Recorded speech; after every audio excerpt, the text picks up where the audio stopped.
Baby mama walked in having sex with side dude and get shot 16 times.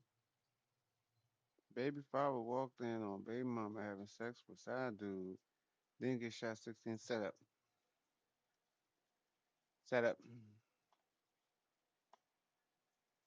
I don't care even if it wasn't. Set up.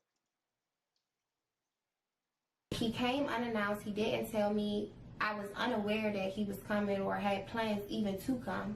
At 3:28, he comes through the door. I was asleep, and to my knowledge, Trey was asleep. So we sleepy. It's 3 in the morning. I wake up to shots. What started as a young woman's attempt to clear her name in a murder case would incriminate her even more.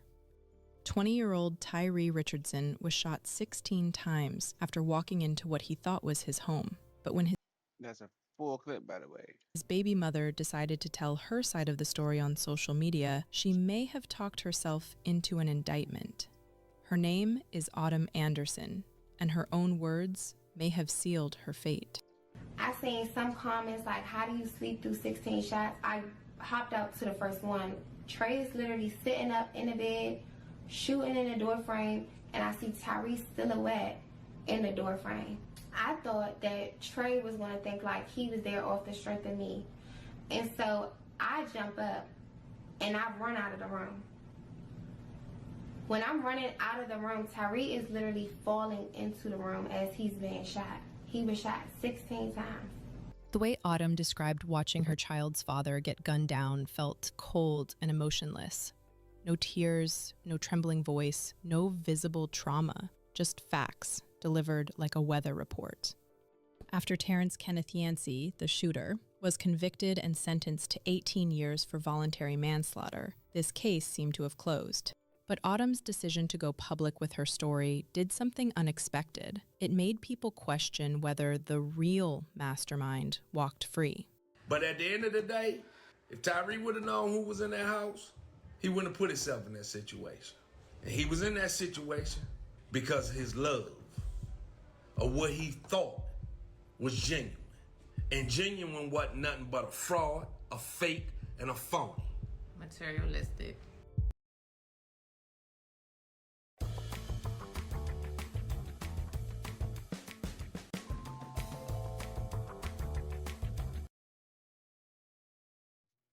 Had to get something to drink real quick. Let's go back to the beginning, because this story has layers that run deeper than anyone initially understood. Tyree Tashawn Richardson was born on April 26, 2002, into what many would call the perfect family. His parents, Lindsay and Roger Richardson, had been married for 25 years. They raised 4 children together in a home built on love, structure, and unwavering support. Tyree wasn't just their son, he was their heart. By age 20, Tyree had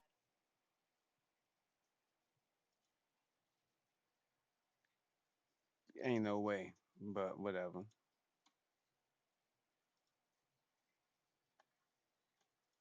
already accomplished more than most. He was a rising rapper who went by FSO Gunk, with several successful albums under his belt. We them young niggas who ship in the cargo, bustin' the swipe Wells Fargo. Stolen the plug, say I pay him tomorrow. Jewelry bust down, cost you a car now. Rolling up Bossio Gelato. I loan you some. Pay me tomorrow. Trap out PG, pull up the log. I'm clicking that head and I switch fully auto. But music was just one passion. Talk about Tyree PG was selling the also a lager. This nigga from businessman who Maryland? owned a food truck called Despot 301 and ran a Oh, he's from successful Maryland. dog breeding operation. Hey, I'm coolin', man. What you out here for? The spot. Last shit, yeah. Stop playing. The spot, baby. Hey, come on, man. What it make you do? Hey. Shit gonna be finger licking good. I'm in that motherfucker. Oh. He been outside all day. That brand new. Brand spanking new. Give me a month or two, man. This motherfucker gonna be up and running. I want y'all to support. Man, black businesses need to support each other a little more. In the community, we gonna be all over PG. That boy motivating the youth and do something a little different for the community. But we'll be serving everything, breakfast, lunch, dinner, everything, man. I just want, it's an experience for me, so, you know what I'm saying? Ambitious, driven, family-oriented. These were the traits that defined Tyree Richardson. But they were also the traits that would ultimately lead to his downfall, because Tyree believed in fighting for the people he loved, even when they didn't want to be saved. During his high school years, Tyree met Autumn Anderson. She was young, beautiful, and seemingly shared his vision of building something meaningful together. They fell for each other hard, creating what appeared to be a love story destined for happiness.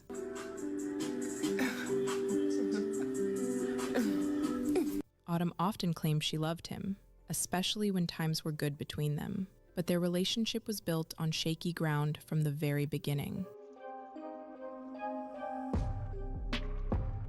April 26th, 2020, Tyree's 18th birthday. What should have been a celebration nearly became his funeral. After a night of partying, someone tried to ambush him as he returned home. Multiple gunshots rang out in the quiet Crofton neighborhood, but somehow, Tyree managed to escape with his life. The incident left more questions than answers. Nobody knew Tyree's exact location that night except for two people, his girlfriend Autumn and one close friend. So how did someone show up out of nowhere, armed and ready to kill? Man, please don't tell me Brett cut his friend off for Shorty. I'm praying Brett didn't say fuck his man and all that, thinking that it was him. Which he probably did, because I ain't gonna hold you. That's what we be doing most of the time. We be saying fuck that. Fuck that. My man never. My man never. It was that bitch. It was that bitch. For sure. Tyree grew suspicious of Autumn, but at the time, he chose to let it go. Love, it seems, can make you blind to even the most obvious red flags. Autumn later described how she had gone all out to make his birthday special. So April 26th was Tyree's birthday. And for Tyree's birthday, I had got somebody to come in, do an at-home massage for him. I had cooked brunch. I had went out. I had got him gifts. We had went out to dinner with his family, and then we went to the club. Perfect girlfriend behavior, right? But the questionable part is that none of Tyree's friends showed up to his birthday celebration. Not one. His best friend Boog, who lived with them, was mysteriously absent the entire day. It was as if people who knew Tyree best sensed something was wrong. When they returned from the club that night, Autumn continued her account. So when he pulls into the parking spot, he put the car in park, he started rolling up a J. He never was going into the house. He never was like leaving us in the car or nothing like that. He was getting out to hit his J. He went to the back of the car, like on the trunk, leaned against the trunk, and was about to hit his J. Now, mind you, I'm still talking to her. Now, when I'm facing the back seat of the car, I can clearly see him out of the window. And when he sits back to hit his J, it was like almost immediately like he just took off. Like I just seen a fast motion past the car, and I just seen another fast motion past the car.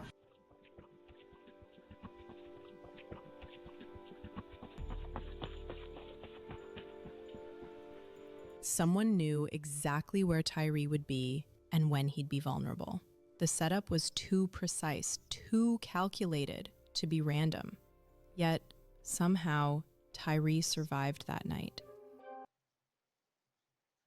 America has taken out some lethal adversaries, even ones that look like this. From Alzheimer's to cancer, we must keep leading the fight, developing the best treatments and protecting our national security.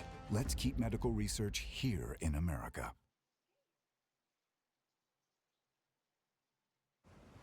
And action. Very exciting. We're on set with a new Swiss tourism ad with Hollywood icon.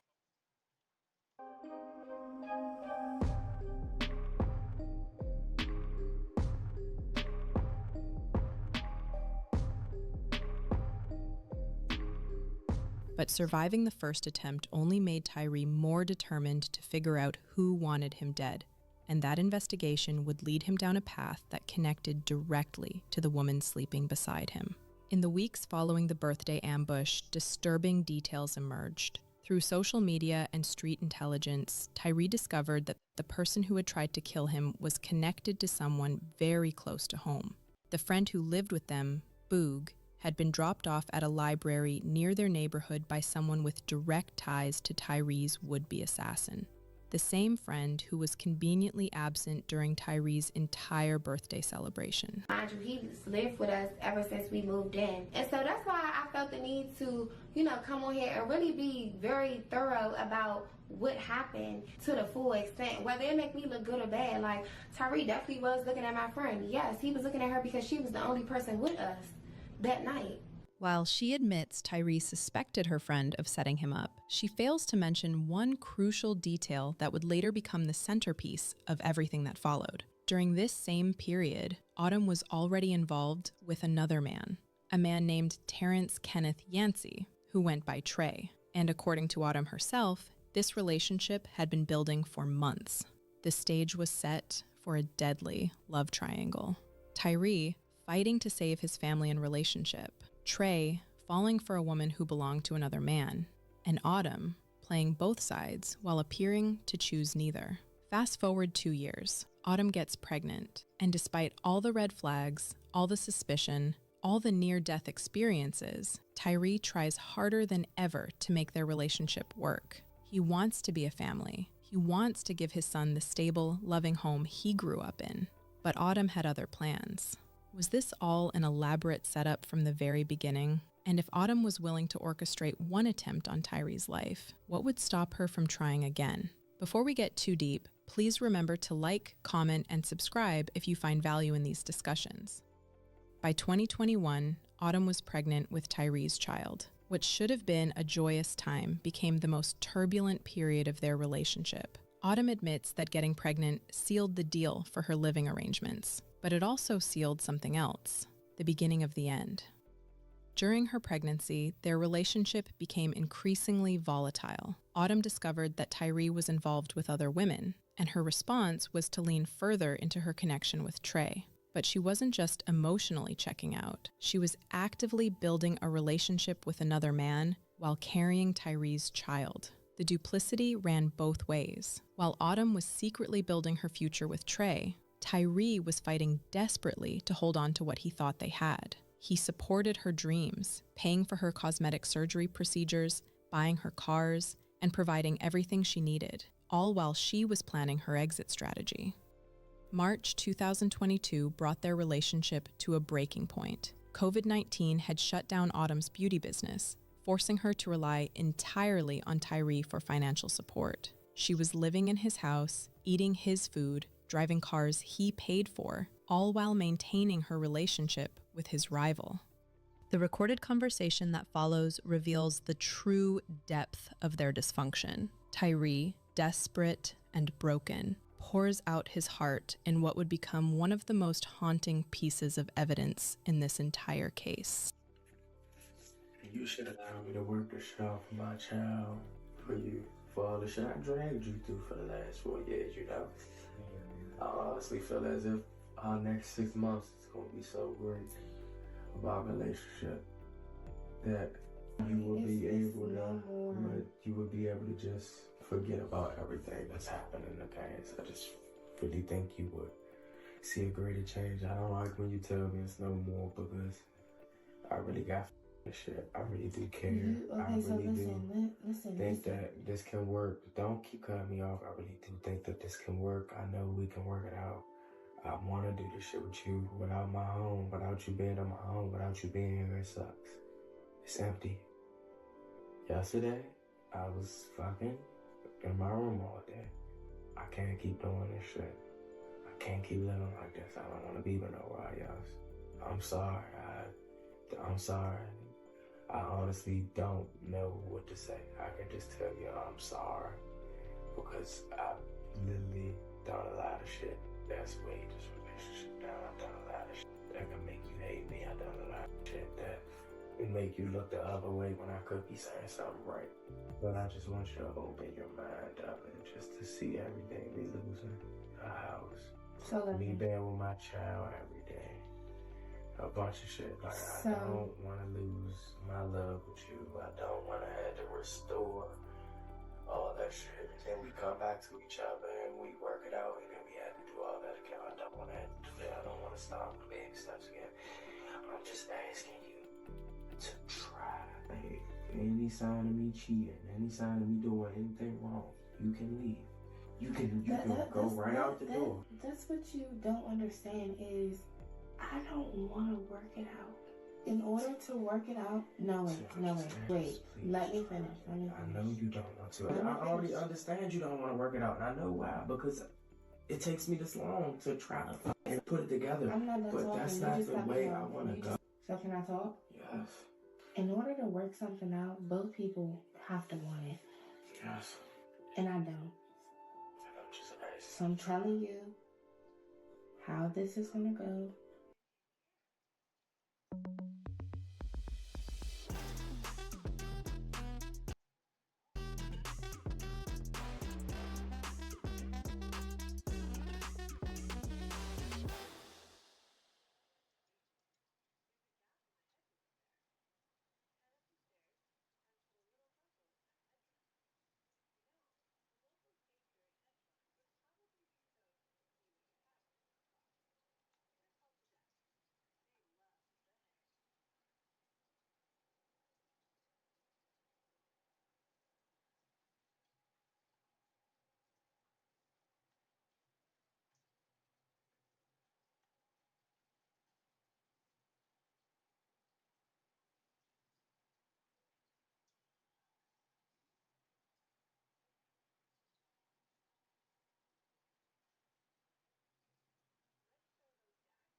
I just don't think